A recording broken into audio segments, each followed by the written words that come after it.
하나님 이 시간을 주관하여 주시고 수업에 참여하는 모든 신학생들 하나님 함께하여 주셔서 졸리지 않고 수업에 집중할 수 있도록 하나님 도와주시옵소서.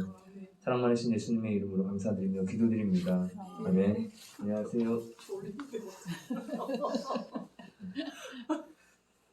오늘은 이제 지난 시간까지는 이단이란 무엇인가, 그리고 한국 교회의 시기별로 분파별로 이제 이단이 어떻게 시작이 되었는가, 생성이 되었는가에 대해서 간략하게 살펴봤고요.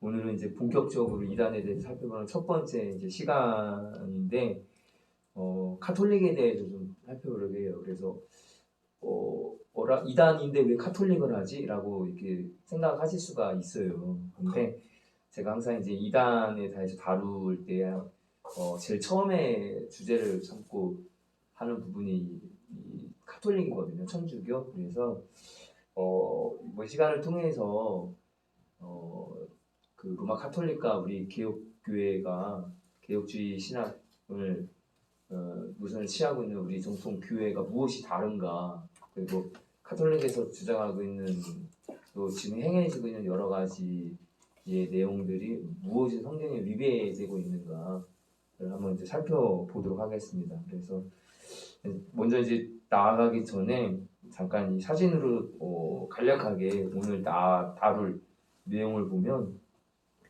로마 카톨릭에서 이제 보여지는 9가지 교리라고 시작이 되고 있는데요. 보시면 73권의 정경을 채택하고 있다라는 거예요. 우리는 뭐죠? 예.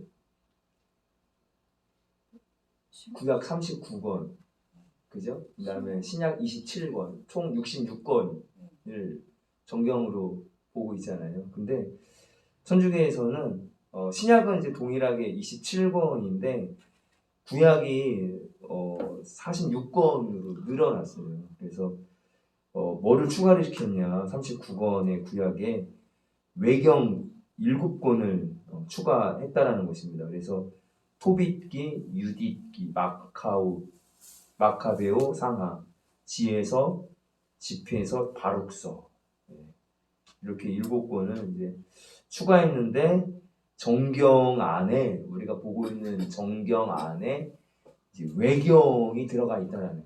외경.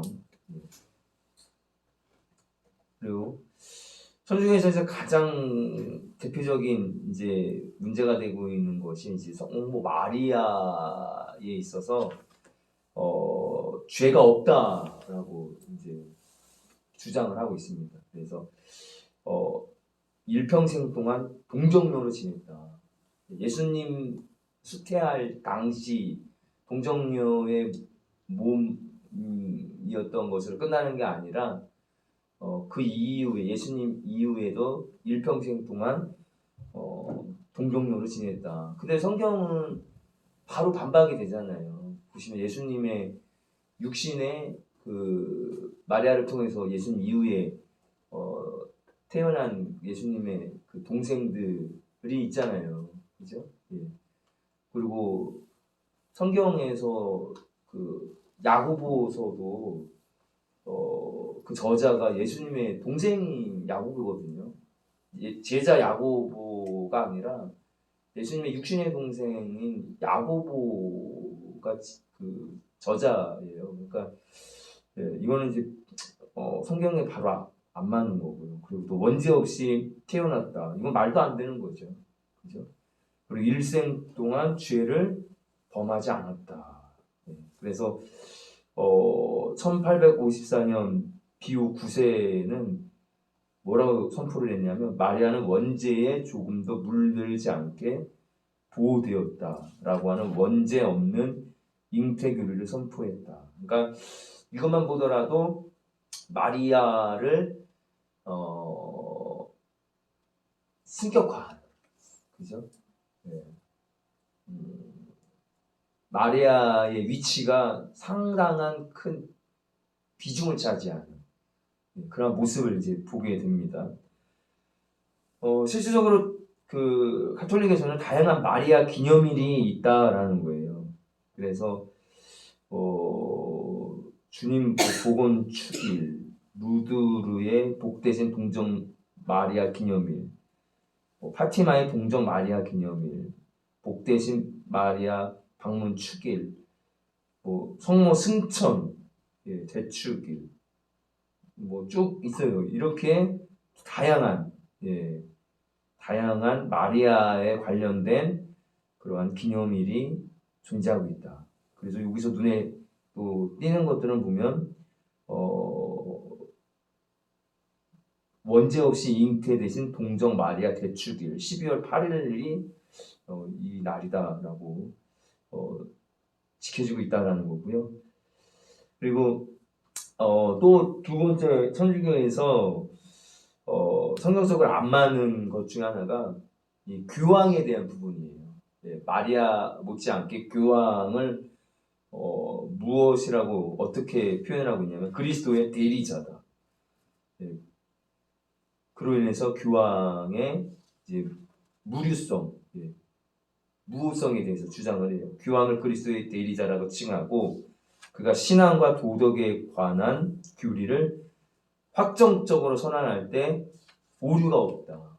그러니까 자기의 어떤 사견이 아닌 신앙적인 교리, 도덕에 관한 교리를 선언할 때, 확정해서 선언할 때 그 말 자체는 오류가 없다.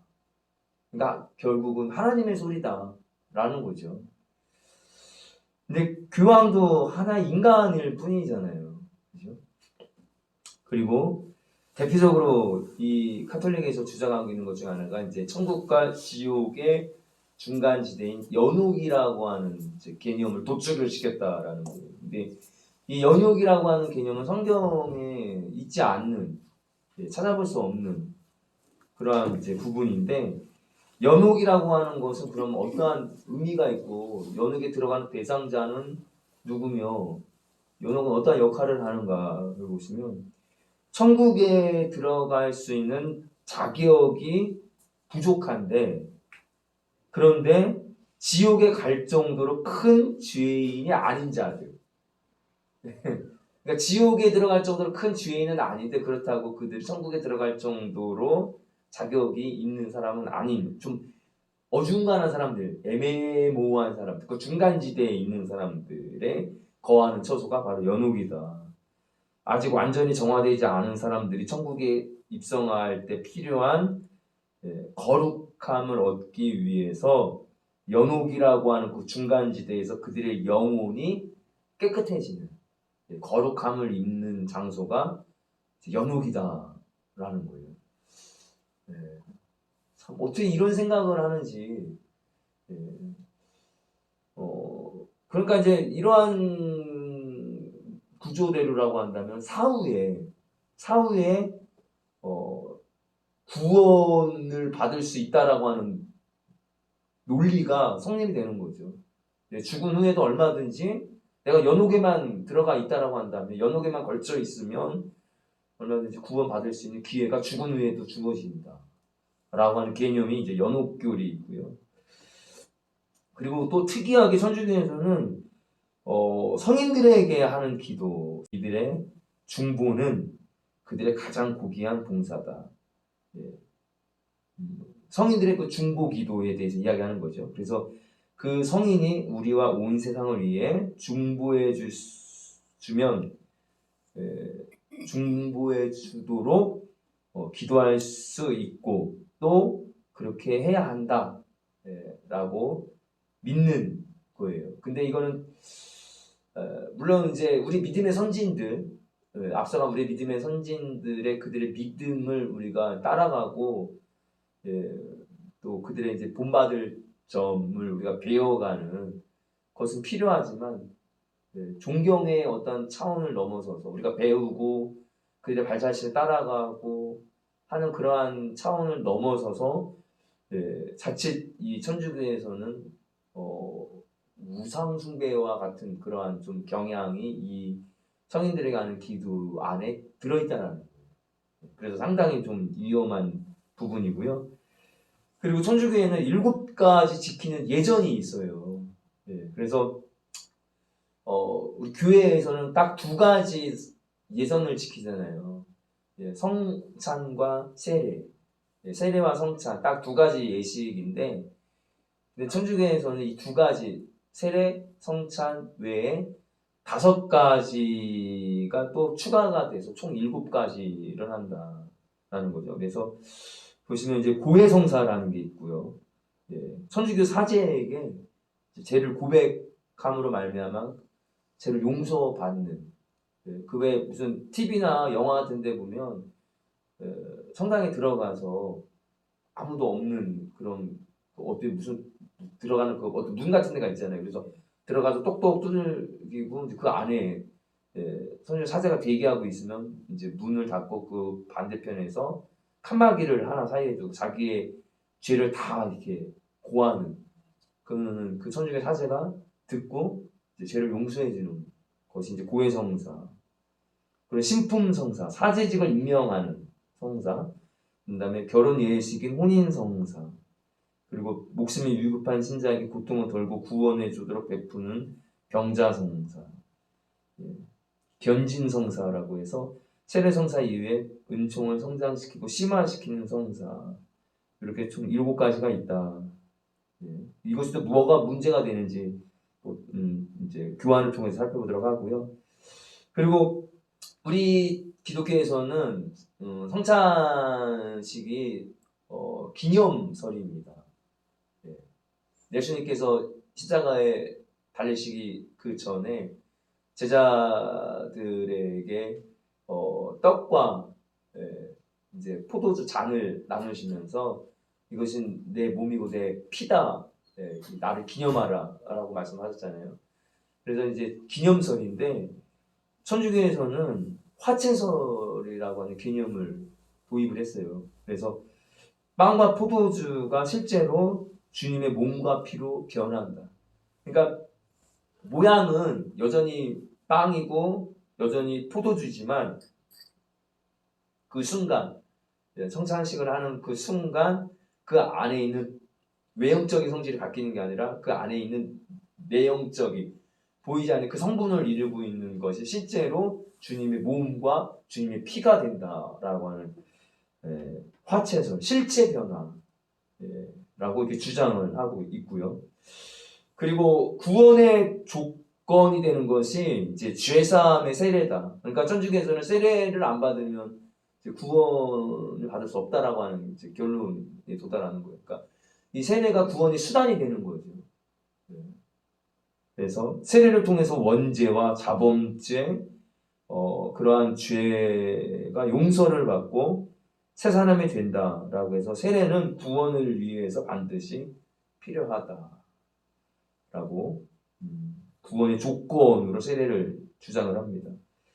그리고 구원받는 이슬람사, 이건 이제 구원관의 문제가 되는 건데 구원의 계획은 창조주를 알아보시는 사람들을 다 포함한다. 그 가운데는 이슬람 신도들도 있다. 그러니까 이거는 뭘까요? 종교 다원주의를 비추는 그러한 모습 가운데 하나예요. 그래서 상당히 이제 구원관에서 이제 문제가 있다. 그래서 간략하게 이제 사진으로 이제 살펴봤고요. 이제 교환을 통해서 이제 본격적으로 한번 살펴보도록 하겠습니다. 나눠진 교환을 보시면, 이게 첨부 자료에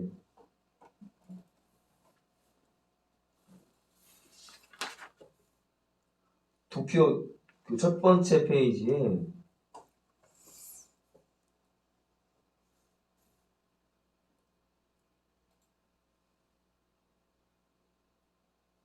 이 개혁교회와 로마 카톨릭이 어떻게 이제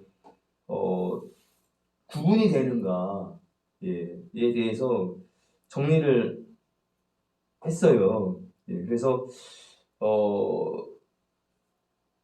기독교와 천주교가 같은 이제 그 뿌리로 생각이 들지만 사실은 이 천주교는 기독교를 이제 그 로마 황제가 국교로 공인하는 그런 과정 가운데 기독교만 유입이 된 게 아니라 그때 당시에 존재하고 있던 수많은 이교도들과 이 기독교가 같이 혼합이 된 종교입니다. 예. 그래서 다분히 이교도적인 그러한 요소들이 천주교 안에 상당히 많이 들어가 있는 거예요. 예. 그래서 대표적으로 보시면 이제 천주교의 시작은 이교도다 사실은. 예. 기독교와 혼재된 이교도가 천주교의 실체다, 뿌리다라고 하는 것이고요. 그리고 처음에 이제 기독교와 같이 평행선을 통해서 비슷하게 가는 것 같지만 여러분들 이 도표를 보시면 점점 갭이 커지잖아요. 예, 그래서 기독교와 천주교는 완전히 다른 그러한 모습으로 이제 이렇게 뻗어나갑니다. 그래서 대표적으로 여기에 뭐가 문제가 되는가 쭉 여러분들 보시면 AD 378년에 로마 감독 교황이 이교도 최고 승원장을 겸함했다. 네. 교황이 천주교의 어떠한 그러한 그 승원장의 지위를 갖고 있는 것이 아니라 이교도를 아우르는 그러한 지위가 바로 갖고 있는 지휘권자가 바로 교황이다라는 것이고요. 그리고 교황이라고 하는 칭호를 이제 590년부터 갖게 됐다는 거예요. 그리고 십자가라든가 성자의 그림들 있잖아요. 이런 것들을 숭배하는 그러한 이제 모습이 788년도부터 시작이 됐다라고 하고요. 800년도에 마리아에게 기도하는 마리아 기도가 생기기 시작했고, 그리고 쭉 보시면 우리가 너무나 잘 알고 있는 면죄부 종교재판소부터 면죄부 판매 개시가 1091년부터 해서 1190년도에 이르러서 시행이 됩니다. 그리고 아까 이야기했듯이 고해성사 그리고 화채설이 1215년도에 이제 생겨났고요. 그리고 성체 떡을 숭배한다. 그리고 성경 구독을 금지한다. 그리고 1439년도에 연옥설이 확정이 되었다. 그리고 유전을 성경과 같은 권위로 결정을 하고 가경을 정경으로 공인을 했다. 그리고 이제 마리아와 관련된 거는 마리아 무죄 잉태설을 주장을 했고요. 나아가 교황 무호설까지 1854년, 1870년 이렇게 주장을 하게 됩니다. 그리고 요셉을 교회의 수호신으로 정한다. 베드로를 초대 교황으로, 일대 교황으로 여기잖아요. 천주교에서는. 마찬가지로 요셉을 교회의 수호신으로 정했고요. 그리고 무죄 잉태설에 끝나는 것이 아니라 이제 마리아를 은총의 중재자라고 정했고, 그리고 1931년도에는 급기야는 하나님의 어머니라고 확정을 했다. 하나님의 어머니. 예. 그리고 1950년도에 마리아 부활 승천설, 62년도에는 종신 처녀설. 그러니까 결국은 이제 마리아가 성부, 성자, 성령 하나님의 그 반열에까지 오르게 되는. 그리고 어떻게 보면 하나님의 어머니라고 하니까 성부 하나님보다도 더 높은 그러한 개념으로 격상을 시킨 거죠. 완전히 신격화 했다라는 것입니다. 그래서 지금도 어른들은 보면 이 천주교를 이제 기독교의 큰 집, 기독교는 천주교의 작은 집, 뭐 이렇게 표현하시는 분들이 있어요. 근데 절대 그렇지 않다. 그 근본 뿌리부터 다르다. 여기 보시면 로마 감독, 교황이 이교도를 같이 이렇게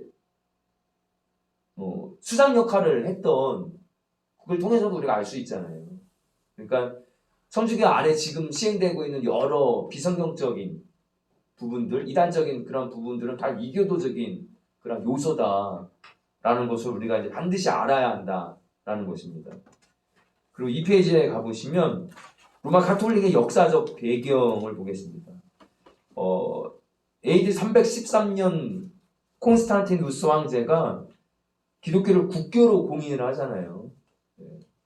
근데 그 과정에서 로마 제국에 흩어져 있던 여러 이교도들과 이제 기독교가 혼합이 되었다.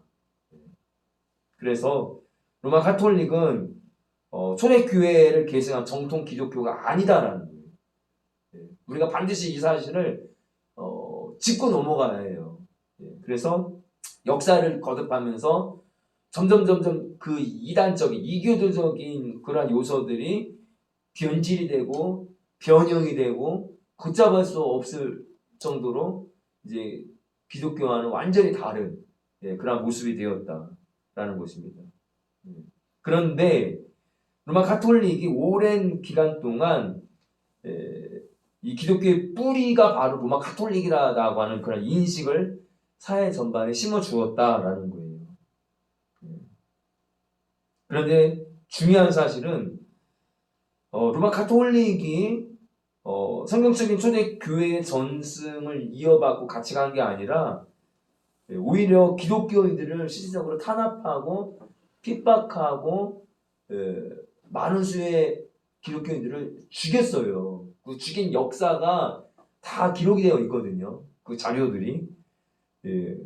그 정말 잔인한 방법으로 기독교인들을 고문을 하고 정말 상상할 수도 없는 여러 가지 고문 기구들을 만들어가지고 정말 잔인한 방법으로 기독교인들을 고문시켜서 죽이는 그러한 일들. 그래서 5,500만에서 8천만 명의 기독교인들이 핍박당하고 그 로마 가톨릭에 의해서 죽임을 당했다. 이거를 우리가 알아야 하는 것입니다. 그래서 그러면 이 교회와 우리 개혁교회와 로마 가톨릭이 교리적으로 그러면 어떠한 차이가 있는가? 아까 이제 사진으로 간단하게 살펴봤지만 이제 좀 구체적으로 들어가 보면 첫 번째 신관이 다르다라는 거예요. 그럼 무엇이 다르냐? 천주교에서 보고 있는 이제 이 성경은 공동 번역을 쓰거든요. 근데 이 공동 번역에서는 하나님이라고 하는 이 용어를 하느님이라고 번역을 하고 있다는 것입니다. 그럼 우리가 하나님과 하느님이 뭐가 차이가 있느냐? 하나님이라고 하는 거는 그 안에 이제 유일신적인 개념이 있는 거잖아요. 성경에 계시된 유일하신 하나님, 유일신 하나님, 성부, 성자, 성령으로 계시된 삼위일체의 하나님, 우리가 믿는 하나님, 그렇죠? 그래서 개혁교회에서 말씀과 인격으로 계시하신 유일하신 삼위일체 하나님을 우리는 믿는 것이고, 성령의 인도함을 받고 나아가는 두 분이 이제 개혁교회의 신관인데, 천주교에서의 하느님은 한문으로 보면 그냥 그 하늘의 신, 천신이라고 하는 그런 단어잖아요. 근데 아까 왜 이슬람에도 구원이 있다라고 하는 어떠한 이제 그 개념을 우리가 좀 도출해 보면, 종교에 따라서 이 하느님이라고 하는 것은 그들이 부르고 있는 각각의 종교라고 불리는 그들이 섬기고 있는 신을 가리키는 범신론적인 개념이 된다라는 거예요. 그래서 여기에 보시면 이 그리스 로마 신화에 나오는 제우스도 천주교에서 표현하고 있는 하느님이라고 표현할 수 있는 것이고, 로마 신화의 주피터, 고대 중국 신화의 공공, 옥황상제, 인도의 브라만, 그다음에 북유럽 신의 오딘, 이러한 그 다양한 그 신들이 결국 하나님이라고 하는 그런 범신론적인 개념이 된다.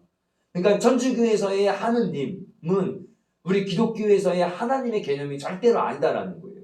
유일신으로서의 하나님이 아니라 각각의 이름을 달리하고 있는 다양한 종교들의 다양하게 불리고 있는 그러한 신들을 통칭적으로 표현할 수 있는 범신론적인 개념이 바로 하느님이다 라고 하는 그 신관이 로마 가톨릭에 있다. 그러니까 로마 가톨릭은 결국 종교다원주의예요. 종교다원주의고 범신론적인 개념으로 출발을 한다라는 사실입니다. 그러니까 믿음을 지키는 그러한 그 부분에 있어서도 우리 기독교는 어떤 핍박과 탄압이 있어도 심지어 우리가 목숨을 위협받는 그런 상황 속에서도 유일신 하나님에 대한 우리의 믿음을 끝까지 지키는 거잖아요. 그죠? 심지어 죽으면 순교로서까지 우리가 내 목숨을 맞바꾸면서까지 우리 유일신 하나님에 대한 절대적인 그러한 우리 신앙을 지키는 것인데 한 의미로 표현되는 범신론적인 종교다원주의적인 개념으로서는 모든 종교에는 다 구원이 있다라는 거죠. 결국은 각각 부르는 다양한 종교에서 부르는 그 신들의 이름은 다 다르지만 결국은 하느님이라고 하는 큰 범주에 다 포함이 되는 거죠. 그죠? 그러니까 그들이 어떠한 신의 이름을 부르든지 결국은 꼭대기에 하느님이 있고 그들이 부르고 있는 그 신들을 통해서 구원에 이른다 라고 하는 개념이 바로 천주교의 개념입니다. 그리고 두 번째 성경 해석을 보시면 우리의 그것과 다르다라는 거예요. 성경 해석이. 공동변형을 사용하고 있는 천주교에서는 우리 개교에서 생각하는 것처럼 성경의 권위를 인정하지 않는다. 성경의 권위가 뭐죠? 성경을 하나님의 말씀으로 우리는 인정을 하는 거잖아요. 근데 그렇게 인정하지 않는다는 거예요. 천주교는. 성경 66권 외에도 아까 살펴봤듯이 외경, 아까 왜 외경이 추가가 됐잖아요. 그죠? 천주교에서. 그리고 거기에 플러스 유전, 전승까지 추가가 된다라는 거죠. 그래서 이건 결국 무엇을 의미하냐면 성경의 절대 필요성을 부인하는 것이다.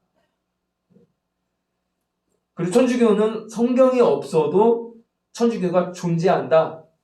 하나님의 말씀이 없어도 천주교는 존재한다. 이렇게 주장을 합니다. 그러니까 결국은 뭐냐? 만약에 예를 들어서 천주교가 성경은 하나님의 말씀이 아니다 라고 교회가 이렇게 다 결정을 하면 성경은 하나님의 말씀이 아니다 라고 하는 결론에 나오는 거예요. 그러니까 성경의 권위보다 교회의 권위가 위에 있다. 교회가 한번 이렇게 다 결정하면 성경에 대해서 이렇다 저렇다 딱 어떤 잣대를 가지고 한번 딱 선을 구어서 선포를 하면 그것이 성경에 그대로 적용이 되는. 심지어 하나님 말씀이 아니야 성경은 라고 이야기하면 교회가 그렇게 공포를 하면 그렇게 되는 거예요.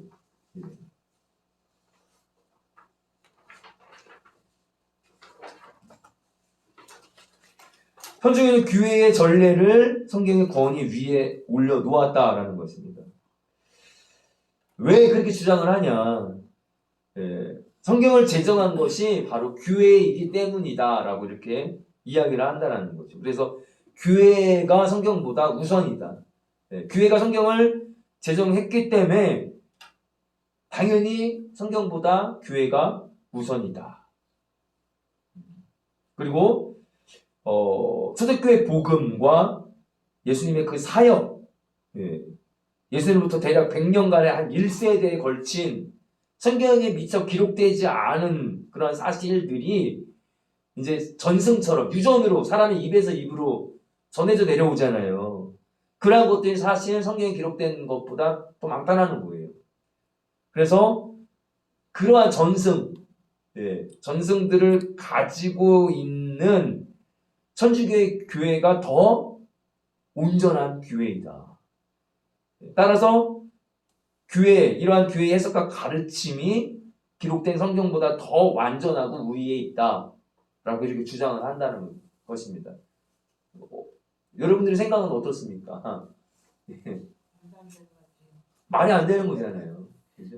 예. 그러니까 결국은 성경의 절대성을 선지교가 스스로 인정하지 않는 거예요. 그리고 더 심각한 거는 교황의 가르침이, 심지어 교황의 가르침이, 인간 교황의 가르침이 하나님의 말씀보다 더 우위에 있다라고 이렇게 주장을 한다는 거죠. 그래서 성모 무음설, 성모 승천설 이런 것들이 교리로 채택되어지는 게 어떻게 보면 이러한 논리 구조에 의해서 비추어 볼 때 이해가 되는 거죠. 예. 아니 어떻게 마리아나 교황이 죄가 없는 그러한 것을 주장을 할까? 이해가 안 가잖아요. 근데 이러한 논리 구조라면 얼마든지 이러한 답이 나오는구나 이해가 되는 거죠. 예. 성경에 대한 오해, 비약으로 성체성사나 고해성사 같은 의식들이 제정이 된다는 거예요.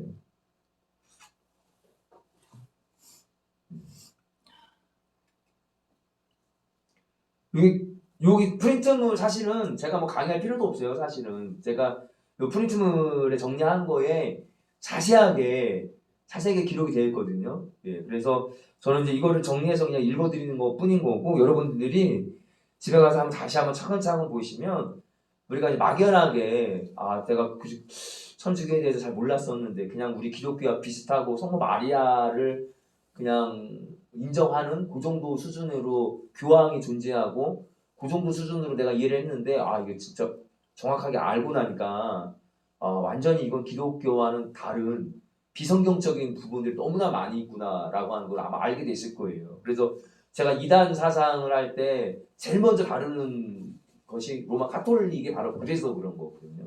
그리고 실질적으로 로마 카톨릭 하에 종교 다원주의가 진행이 돼요, 사실은. 예, 그래서 오직하면 마지막 적그리스도가 이제 로마 교황이다라는 그런 이야기가 나올 정도로 이 음녀, 계시록에 나오는 음녀의 반열에 서게 될 확률이 가장 큰 그 부분이 바로 로마 카톨릭입니다. 그래서 우리가 주의 깊게 살펴봐야 하는 거예요. 요게 보면 이제 우리 개혁교회에서 주장하고 있는 어떤 부분에 대해서는 제가 뭐 따로 설명을 읽지를 않을게요. 이건 다 아시는 거니까. 그래서 간략하게만 보면 하나님의 영의 감동으로 쓰여진 온전한 참 진리의 말씀으로 우리는 성경을 이해하고 있고 영은 하나님의 말씀이요 우리의 구원과 신앙의 유일한 표준 그리고 충분하고 완전한 생명의 말씀이 바로 성경이다. 이것이 우리의 성경관이다. 개혁교회의 근간이 바로 여기로부터 출발이 된다라는 것입니다. 그리고 세 번째 보시면 이 로마 카톨릭이 또 손을 댄 게 있는데 뭐냐면 십계명을 손을 대요. 우리 기독교에서는 1계명부터 10계명까지 다 지키잖아요. 근데 천주교에서는 제2계명을 빼요. 제2계명을 빼고 그러면 10계명이 아니라 9계명이 되잖아요. 그러면 10계명으로 맞추기 위해서 맨 마지막에 있는 10계명, 10번째 계명을 둘로 쪼갭니다. 그래서 10계명으로 맞춰요. 그럼 왜 2계명을 왜 뺐을까? 그게 대한 것이 이제 여기 기록되어 있습니다. 여기 보시면 천주교에서의 10계명을 분석을 하면 2계명이 바로 뭐냐면 너를 위하여 우상을 만들지도 말고 섬기지도 말라라는 거잖아요. 우상에 대한 부분입니다. 근데 그 계명을 빼버렸어요. 그러니까 뺀 이유를 여러분들 뭔가 짐작이 가시죠? 왜 뺐을까? 천주교 안에서는 이 계명이 들어가 있으면 안 되기 때문이에요. 왜냐면 아까 왜 마리아를 비롯해서 교황 자체도 그렇고 그리고 이제 성자, 성녀, 성인들에 대한 또 기도가 또 그 안에 있거든요. 기도문들이. 그러니까 이 우상 숭배에 관련된 규정이 들어가 있으면 안 되기 때문에 의도적으로 이 우상 숭배에 대한 계명을 뺀 거예요. 그리고 10번째 계명을 두 가지로 구분을 해서 9번째, 10번째 계명으로 만든 것입니다. 그래서 천주교의 10계명이 왜 이렇게 됐는가? 어디서부터 시작이 됐는가? 3세기에 오리게네스라고 하는 그런 사람이 이것을 이제 주창을 했다라는 것입니다. 그래서 기독교 역사가 200년을 넘어가면서부터 어떠한 양상이 두드러지기 시작하냐면 교회 안에 예수님과 마리아의 성상을 만들어 놓고 숭배하는 행위가 유행되고 확산되었다. 아까 왜 천주교의 그 도표를 보시면 십자가, 숭배, 초상화, 성자상, 유골 이런 것들을 숭배하는 이제 그런 개념이 도출이 되거든요. 그러니까 한마디로 성상 숭배를 선호하는 그러한 그 요소가 다분히 끼어 있는데 우상 숭배하지 말아라라고 하는 개념이 있으면 걸림돌이 되잖아요. 그래서 뺀 거예요. 천주교에서 빼면서 그리고 십계명을 10번째 계명을 둘로 나누면서 이러한 것들을 가리켜서 그들 스스로가 뭐라고 얘기하냐면 출애굽기에 나오는 이제 십계명과 신명기에 나오는 그 십계명이 두 가지가 존재를 하잖아요. 그런데 이 두 사이에서 십계명의 말씀에서 계명에는 순번이 없다. 그래서 이렇게 십계명을 이제 구분을 한 데에 대한 나름대로의 그 정당성을 피력을 하는 거예요. 명확하게 순서가 딱딱딱 있으면 할 수가 없지만 계명에 어떠한 그런 순번이 따로 정해져 있는 게 아니기 때문에 나머지 그 10번째 이 계명에서 둘로 나눴다고 한들 무슨 큰 어떠한 그러한 문제가 안 된다. 10번째 계명이 하나의 계명이라고 어디 기록이 되어 있는가? 순번이 딱 10번째라고 딱 정해져 있지 않지 않냐? 이렇게 주장을 하는 거예요. 근데 그건 말이 안 되는 거죠. 그죠? 그냥 이렇게 나누고 빼고 뺀 빈자리를 채우기 위해서 어쩔 수 없이 쪼개고 한 그런 거에 대해 나름대로의 정당성을 이제 변명 아닌 변명으로 이제 이야기를 하는 거죠. 그래서 십계명을 결국은 천주교는 왜곡을 했다. 그리고 네 번째, 교회에 대한 해석이 다르다라는 거예요. 마태복음 16장 18절 말씀을 보시면 예수님께서 십자가 지시기 전에 제자들에게 질문을 하시잖아요.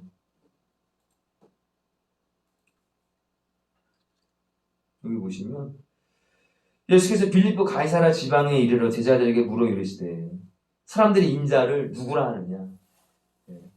이건 예수님께서 사람들의 반응을 알기 위함이 아니라 결국은 제자들이 예수님을 어떻게 생각하고 있는가, 어떻게 말하고 있는가를 알기 위해서 이제 먼저 물어보신 거예요. 그랬을 때 더러는 세례 요한, 더러는 엘리야, 어떤 이는 예레미야나 선지자 중에 하나라 하나이다. 그러니까 한결같이 사람들이 다 예수님 어떻게 평가하냐면 그냥 선지자 중에 한 명쯤 이렇게 생각을 하고 있는 거예요. 하나님의 아들이 아닌 온 인류의 죄를 대속하기 위해서 그냥 그리스도 메시아가 아닌 그냥 선지자 중에 하나, 능력 많은 그냥 선지자 중에 하나 이렇게 지금 생각을 하고 있다라는 거죠. 그래서 예수님께서 진짜 이제 예수님의 의중이잖아요. 너희는 그러면 나를 누구라 하느냐? 시몬 베드로가 대답하여 이르되 주는 그리스도시요 살아계신 하나님의 아들이시니이다. 정말 놀라운 신앙 고백을 하잖아요, 베드로가. 정말 기가 막힌 신앙 고백을, 확실한 신앙 고백, 베드로가 이야기를 하는 것입니다. 그랬을 때 예수께서 대답하여 이르시되 바요나 시므나, 요나의 아들 시므나, 네가 복이 있도다. 이를 네게 알게 하신 이는 혈육이 아니라 하늘에 계신 내 아버지시니라. 그러면서 이때 뭐라고 말씀하시냐면은 정확하게 예수님에 대해서 하나님의 아들이라고 하는 사실을 고백한 베드로를 향해서 예수님께서 또 내가 네게 이르노니 너는 베드로라. 예, 시몬이었잖아요, 전에는. 근데 시몬이었는데 이제 베드로라는 칭호를 붙여주는 거예요. 이 베드로가 반석이잖아요. 내가 이 반석 위에 내 교회를 세우리니 음부의 권세가 이기지 못하리라. 베드로의 이 신앙 고백이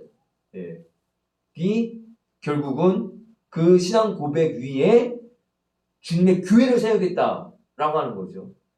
음부의 권세가 이기지 못하는 그 교회가 베드로와 같은 신앙 고백, 주는 그리스도시요 살아계신 하나님의 아들이십니다 라고 하는 그 고백 위에 교회가 세워지는 거예요. 교회, 그러니까 뭐예요? 교회의 터는 신앙 고백이에요. 신앙 고백 위에 교회가 세워지는 것이고, 그리고 그것이 반석과 같은 믿음이잖아요. 반석은 뭐예요? 결국은 예수 그리스도시잖아요. 예. 그러니까 예수 그리스도 위에 교회가 세워지는 거예요.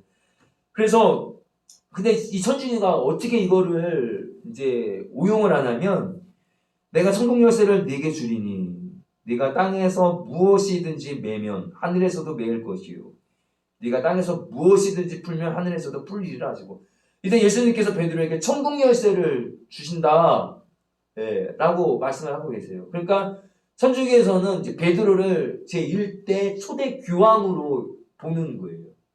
그리고 주님으로부터 이 천국 열쇠를 이제 이 수장된 베드로가 받았다. 이렇게 이야기를 하고 있거든요. 그래서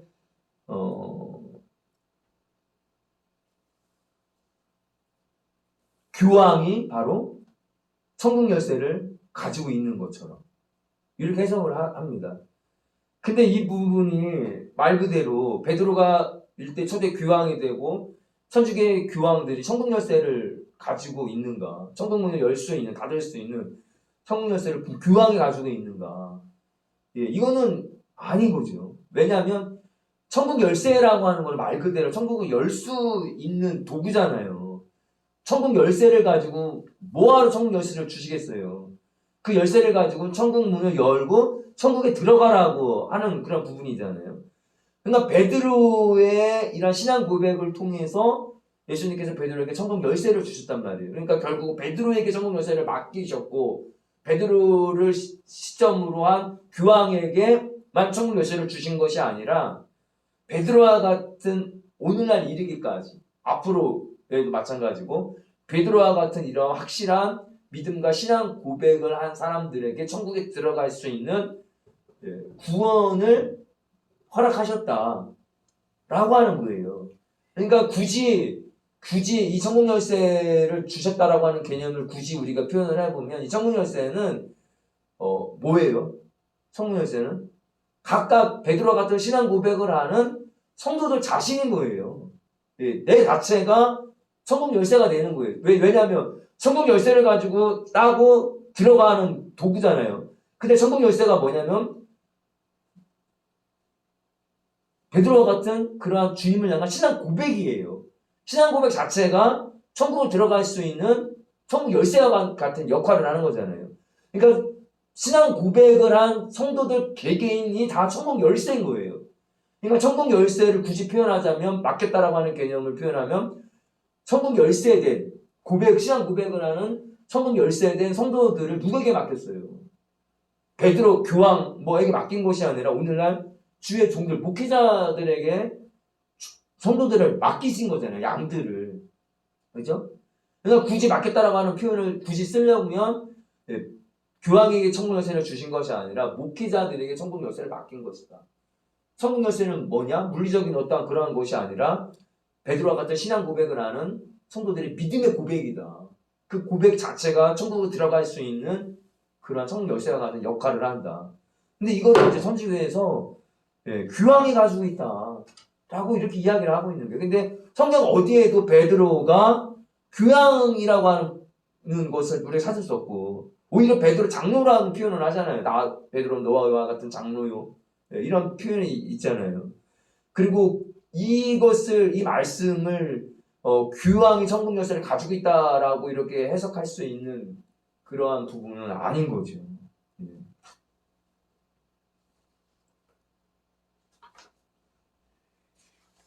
그러니까 뭐 이단도 그렇고, 예, 어떤 성경 말씀이 있으면 그것을 자기들의 어떠한 사리사욕을 채우거나 자기에게 유리한 어떠한 것으로 이렇게 아전인수격으로, 예, 해석을 하는 그러한 부분이 이 천주교에서도 여실히 우리가 볼 수 있다라는 것입니다.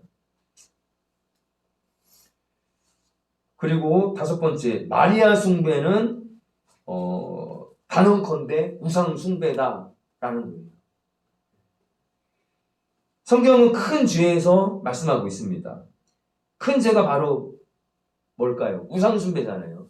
누구든지 큰 죄를 보면은 생명책에서 이름이 지워진다 라고 말씀을 하셨잖아요. 여기서 생명책에서 이름이 지어질 정도의 큰 죄는 바로 우상 숭배예요. 근데 성주교가 바로 이러한 우상 숭배를 하고 있다는 거예요. 그 정점에, 우상 숭배의 정점에는 바로 아이러니하게 마리아가 있다라는 것입니다. 마리아를 어떻게 관계 설정을 하고 있는가? 역사적 배경을 보시면 아까 마리아 종신처녀설을 주장했잖아요. 예. 예수님께서 아우들과 누이들이 분명하게 있어요. 보시면, 예. 보소서 당신의 모친과 동생과 누이들이 밖에서 찾나이다 라고 했어요. 누가 내 모친이요 내 형제요 자매이냐. 예. 하나님의 말씀 믿고 따르는 자가 내 모친이요 자매요 형제다라고 주님께서 말씀을 하시잖아요. 근데 431년 에베소 공의회에서 마리아를 하나님의 어머니라고 선포를 했습니다. 예. 마리아를 그리스도 예수의 어머니가 아니라 하나님의 어머니. 이건 너무 정말 정도가 지나친 거죠. 예. 예수님의 육신의 어머니, 예수님을 잉태한, 수태한, 예, 그 육신의 어머니를 넘어서서 하나님의 어머니다라고 하는 그러한 것으로 이제 완전히 변질된, 예, 그런 그 기초를 만들었다라는 것입니다. 이것이 바로 마리아를 신격화한 것이다. 그리고 나서 이렇게 에베소 공의회 431년에 하나님의 어머니라고 마리아를 선포하고 나서 1500년이 지난 1931년에 이러한 주장이 발표가 됐다는 거예요. 예, 확정이 됐다. 그러니까 로마 가톨릭은 교리적으로 완전히 변질된 것이고 초대형 이단이라고 할 수 있다라는 것입니다. 그러니까 기독교라고 부를 수가 없다는 거예요. 이 가톨릭 자체를. 그리고 마리아가 하나님의 어머니라고 하니까 하나님의 어머니 된 마리아가 죄가 있으면 안 되잖아요. 그러니까 원죄에 물들지 않고 태어났다라고 주장하는 마리아 무죄 잉태설이 또 나옵니다. 이것이 1854년 교황 피어스 9세에 의해서 선포가 돼요. 그러니까 어떤 하나의 이단 사상이 도출이 되면 또 다른 그 이단의 요소들이 계속해서 나오는 거예요. 하나님의 어머니라고 완전히 신격화해서 끌어올렸으니까 그거에 대한 그 지위를 마치기 위해서 심지어 이제 마리아가 이제 무죄 잉태가 됐다라고 하는 또 개념이 또 나오는 것이고 부활 승천설 또 나오고 막 이런 식으로 도미노처럼 마리아가 죄 없는 삶을 살았다. 평생 무죄설을 주장했다라는 것이에요. 결국은 마리아는 원죄와 자범죄가 없는 거룩한 인성을 가지고 이 땅에 태어났다라고 주장을 합니다. 근데 전면 위배되는 거죠. 의인은 없나니 하나도 없다라고 하는 로마서 3장 10절의 말씀과 전면 위배되는. 마리아도 하나의 인간인데 이렇게까지 꼭 할 필요가 있나 천주교가. 한번 되묻고 싶고요. 그리고 1950년 교황 피어스 12세는 마리아가 죽은 후에 마리아 부활 승선설을 이제 이야기를 합니다. 근데 실제로 교회 전승에 따르면 예수님께서 십자가에 못 박히셨을 때 사랑하는 제자였던 요한에게 예수님의 어머니 마리아를 부탁을 하잖아요. 보라, 내 어머니가 여기 있다. 실제적으로 그 이후로 사도 요한이 마리아를 자신의 어머니처럼 섬겼다라고 해요. 실제로 모시고. 그래서 에베소 인근에서 이 마리아가 임종을 맞이했고, 실제로 에베소 교회 인근에 마리아의 무덤으로 추정이 되는 곳이 실제적으로 있다라는 것입니다. 예. 그런데 우리가 여기서 정리를 해보면 마리아가 인격적으로 존경받을 만한 위치에 있었다는 것은 이제 부인할 수 없다. 왜냐하면 주의 계집종 의원이 말씀대로 이루어 주셔서, 예, 그 두렵고 떨리는 그러한 그 상황 속에서 그 당시에, 예, 아직 정혼만 하고 결혼하지 않은, 약혼만 하고 결혼하지 않은 그런 상황 속에서 잉태 아이를 가졌다고 하는 것이 어떠한 의미가를 마리아가 모를 리가 없죠. 예, 구약 율법에 의하면 돌로 쳐서 죽임을 당하는, 죽을 수밖에 없는 그런 상황인데, 그 상황에서 천사의 그 수태고지에 마리아가 하나님의 말씀에 순종을 하잖아요. 그러니까 이러한 여러 가지 하나님의 말씀을 이룬, 하나님의 말씀에 순종한 이 마리아의 삶을 보면 분명히 그 안에 정말 이렇게 존경받을 만한 그런 부분이 있지만, 그렇지만 이 마리아를 완전히 천주교에서처럼 신격화하는, 죄가 없는 그러한 존재로 생각하고 끌어올리는 것은 다분히 문제가 된다. 천주교는 하나님의 은총이 마리아를 통해서 온다라고 이야기를 합니다. 우리 기도가 마리아를 통해서 전달될 때 효과적이라고 주장을 하고, 기도의 중재자로 마리아를 세워놓는 거예요. 근데 유명한 이제 예화가 있어요. 이거에 대한 반론, 마리아가 우리의 중재자가 될 수 없다라고 하는 것에 대한 그 예화가 있는데, 하셀 포드라고 하는 이 목사님께서 천주교인 친구에게 하루는 이렇게 물어봤다는 거예요. 나는 천주교인들이 마리아에게 기도하는 이유를 나는 도저히 모르겠다. 왜 천주교인들은 마리아에게 기도를 하느냐? 라고 이렇게 물어봤다는 것입니다. 그랬을 때 그 천주교인 친구가 이렇게 대답을 했다는 거죠. 사람들이 대통령에게 부탁할 일이 있을 때 대통령 직접 만날 수가 없지 않냐. 신분상의 차이가 있기 때문에, 너무나 갭이 크기 때문에. 그러니까 대통령을 다이렉트로 만나는 것이 아니라 그보다도 좀 아래에 있는 국무총리나 장관, 또 비서, 기타 대통령과 연줄이 닿을 수 있는 그런 사람들을 통해서 우회적으로 그들을 통해서 대통령께 나아가는 것이다. 만난다. 그러니까 우리가 하나님과 다이렉트로 나가지 못하니까 그 사이에 중재자, 기도의 중재자인 마리아를 통해서 하나님께 우리 나아가는 것이다. 이게 이야기를 했다는 거예요. 그러니까 이 포도 목사님이 대받아 치는 거죠. 그럼 대통령을 일반 사람이 이렇게 만날 수가 없어서 우회적으로 다른 사람을 통해서 건너 만난다라고 한다면, 만약에 예를 들어서 대통령의 아들이 있을 때 그 대통령의 아들도 대통령을 직접적으로 만나지 못하고 다른 사람들을 통해서 그걸 만나냐? 그랬더니 아버지가 대통령이면 아들은 직접 아버지에게 나갈 수 있는 거 아니냐? 당연한 거 아니에요, 이거는. 그죠? 그러니까 포도 목사님은 하나님은 나의 아버지시다. 나는 하나님의 아들이다. 그러니까 하나님과 아버지 된 하나님과 아들 된 나 사이에는 아들 된 내가 하나님께 나아가는 것이지, 그 중간에 마리아라고 하는 중재자가 끼어 있을 이유도 없고 필요도 없다 라고 이야기했다는 거예요. 이게 정답인 거죠. 그죠?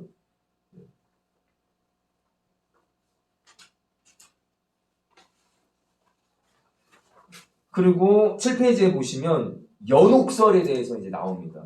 이 연옥설은 정말 이 구원관에 있어서 심각한 문제가 나오는 거예요. 사후 구원설. 사람이 죽은 후에도 사후적으로 이제 구원을 받을 수 있는 구원의 기회가 열린 거죠. 구원의 기회가 열렸고, 그리고 나의 어떠한 공로만이 아닌, 나와 관련된 내 가족이나 내 친척의 어떠한 그 행위로 인해서, 구제로 인해서 내 구원이 이제 결정이 되는 이러한 이제 원리가 도출이 되는 거예요. 한번 보겠습니다. 천주교는 천국과 지옥 사이에 연옥이라고 하는 그런 중간 지대를 설정을 해놨습니다.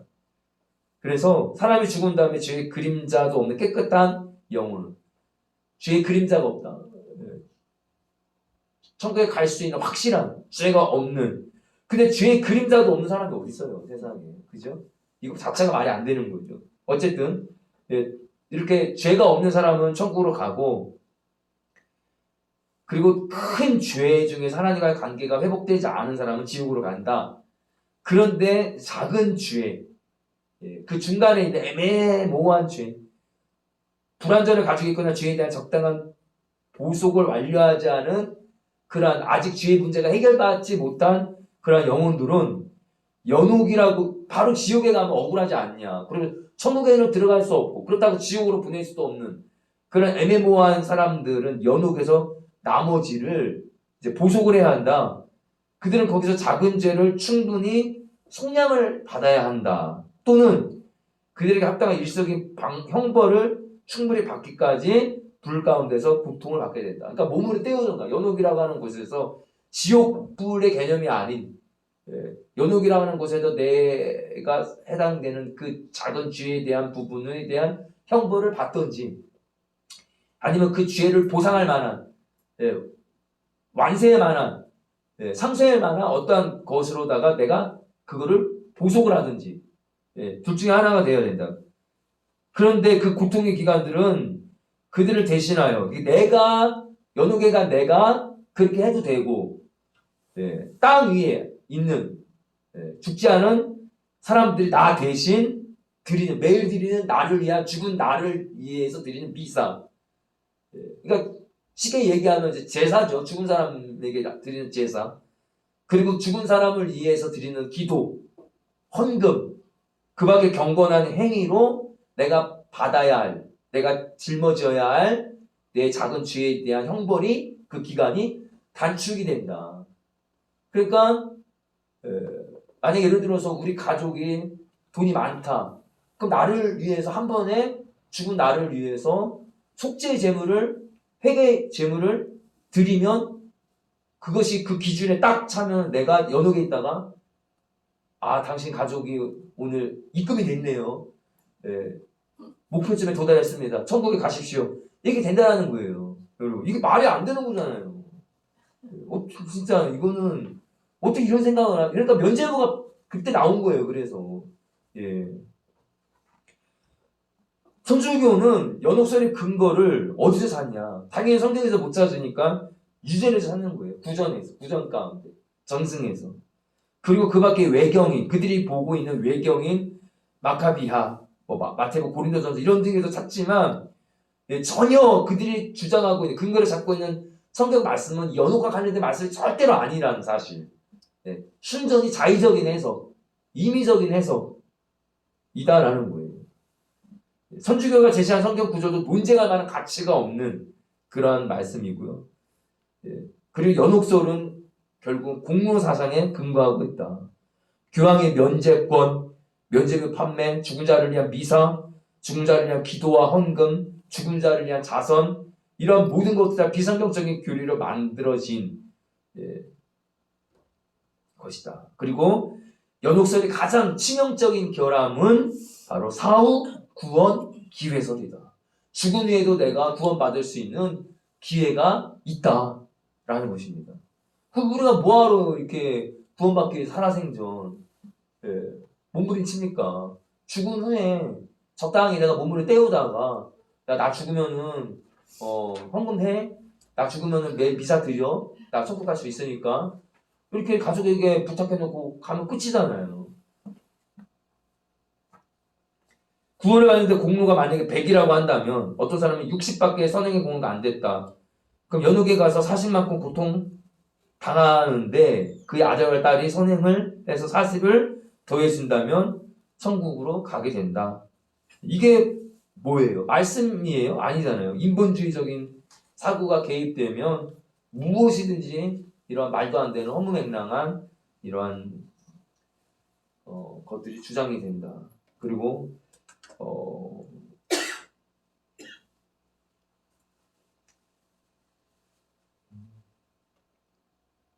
믿고 세례를 받는 사람은 구원을 얻을 것이요 믿지 않는 사람은 정죄를 받으리라 라고 하는 이 말씀과 또 위배되는 거죠. 예. 그리고 여기까지만 보고 잠깐 쉬겠습니다. 7번까지만 보고. 예. 규황에 대해서 이제 무호설이다. 규황 무호설. 규황은 흠이 없다. 규황은 죄가 없다. 예. 이거는 이제 이 역사적으로 보면 역대 규황을 지낸 이 규황들이 주장을 한 말이에요. 여기 보시면 천주교의 수장인 규황에 대해서 규황 바돌로메에 진술한 내용을 보면 규황은 우리의 거룩하신 아버지다. 그리고 로마교 교민 뒤의 성경 부록에 보면 규황은 우리의 가장 거룩한 주다. 257대 규황 피우스 10세가 제의한 기간 중에 로마교 추기경 서약서에 기록된 내용이다 라는 거예요. 그리고 천주교 역사학자인 루이 모레이라고 하는 사람은 규황이 하나님이고 하나님이 규황임을 생각할 때 규황에 대항하여 싸우는 것은 곧 하나님께 대항하여 싸우는 것이다. 완전 노골적으로 이제 주장을 하는 거죠. 규황이 하나님이다. 규황에게 대항하지 마라. 규황에게 대항하면 하나님과 대항하는 것이다. 네. 이제 완전히 노골적으로 이야기합니다. 그리고 데시우스라고 하는 사람은 하나님께서 하실 수 있는 모든 일을 규황 또한 할 수 있다. 야, 참. 그리고 규황 레오 13세는 교회 최고의 교사는 로마 규황이다. 마음의 일치와 한 믿음 안에서 온전한 주화를 이루기 위해 우리는 하나님께 하듯이 로마 교회와 규황에게 완전한 복종과 순종을 드려야 한다. 피우스 10세는 규황은 예수 그리스도의 대리자일 뿐 아니라 육신의 베일 뒤에 가려진 예수 그리스도 그분 자신이다. 여러분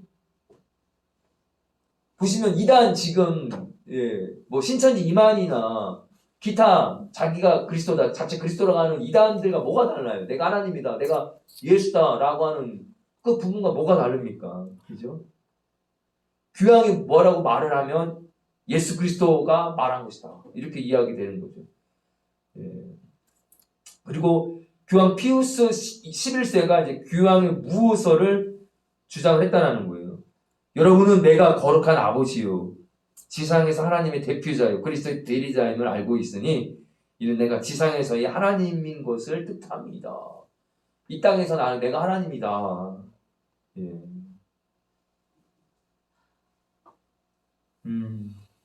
얼마 전에 한국에 몇 해 전에 프란체스코 규황이 방한 적이 있잖아요. 난리가 났었어요 그때. 그래서 이러한 규황, 하나님 이 규황이 우리 한국에 왔고, 그리고 그 하나님이 세상에 우리 한국에 와서 최고로 좋은 승용차를 타고 다니는 게 아니라, 그 소울, 전 장선장님 차 소울, 그걸 타고 다녔어요. 그 얼마나 청렴 결백하냐. 난리가 났었어요. 아니 그러면은 나 이해가 안 가는 게. 교황하고 동급이야. 네, 그러니까요. 네. 그러니까 신의 대리자인 교황이 어떻게 낮은 자리에서 서민과 소통을 하냐. 그리고 정말 서민들이 타고 다니는 차를 어떻게 저 신의 대리자인 하나님께서 뭐 이렇게 하잖아요. 예. 그러니까 여기 보시면 제가 기사를 하나 여기 조사한 게 있는데 이 프란체스코 교황이잖아요. 지금 이제 막 건강이 너무 안 좋더라고요 보니까. 그런데 이게 25년 3월 10일 날에 이제 등록된 기사인데 이것이 2018년도의 일이에요. 2018년도에 규황이 했던 일이 이제 재조명되는 거예요. 지금 규황이 건강이 안 좋아가지고 규황을 이제 뭐라고 할까? 규황에 관련된 옛날 어떤 그런 영상들이나 이런 것들을 이제 막 만들고 하는 이런 작업들이 일어나나 봐요. 근데 여기 보시면 규황님 무신론자 아빠가 천국에 갔을까요? 라고 하는 한 소년이 규황에게 질문을 한 그것이 재조명되는 거예요. 뭐라고 얘기하냐면 제가 한번 읽어드릴게요. 잘 안 보이시죠? 프란치스코 규황이 폐렴으로 입원 치료를 받고 있는 가운데 이건 지금이에요. 교황의 고국인 아르헨티나에서 그의 따뜻한 품성을 엿볼 수 있는 영상이 재조명되고 있다. 2018년도 이탈리아 한 성당 뒷뜰에서 프란치스코 교황의 어린 소년의 질문을 받는 모습을 담은 영상이 지금 공유가 됩니다. 이 영상에는 보시면 에마 누엘라라고 하는 이름의 어린이가 교황에게 이렇게 물어봤다는 거예요. 네. 마이크 앞에 섰는데 말문을 열지 못하고 눈물을 터뜨렸다. 아이가 얼굴을 감싸고 서럽게 울기 시작하자 교황은 아이를 가까이 불러들인 뒤 껴안고 다독였다. 그러자 교황에게 귓속말로 이 아이가 무언가를 이야기했다. 프란치스코 교황은 이 아이에게 동의를 받고 이제 그가 교황에게 물어본 질문을 대중에게 내가 공개해도 되겠니? 예, 그 얘기를 하는 거죠. 뭐라고 얘기했냐면 이 아이가 우리 아빠는 착한 사람이었어요. 저를 비롯한 자녀가 4명이 있었는데 4명이 다 세례를 받을 수 있도록 허락을 해줬어요. 하지만 아빠는 하느님을 믿지 않았어요.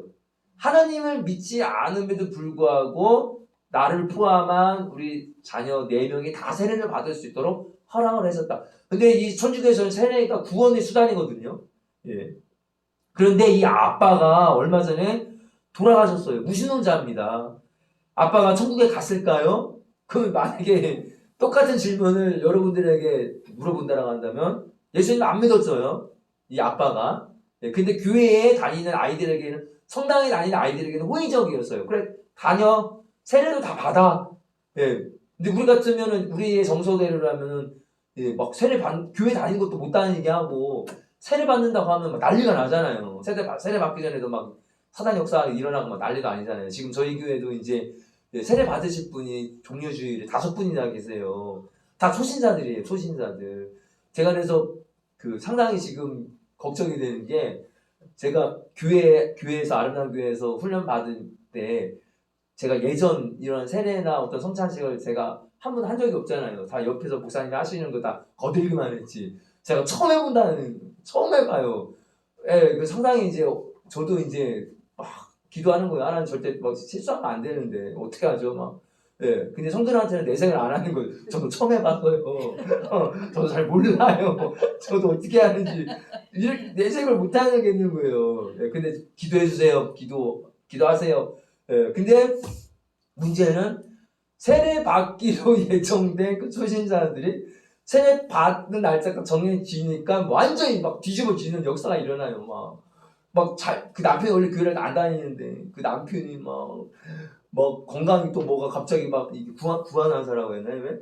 이게 갑자기 와가지고 막 사단 막 역사하고 왜 하여튼 막 뒤집어지는 막 그 시어머니가 공격하고 막 난리가 나는 막 역사 일어나거든요. 그 똑같은 질문을 근데 예, 이 무신론자의 아빠가 예, 교회에서 다 허락하고 세례 받게 해줬어요.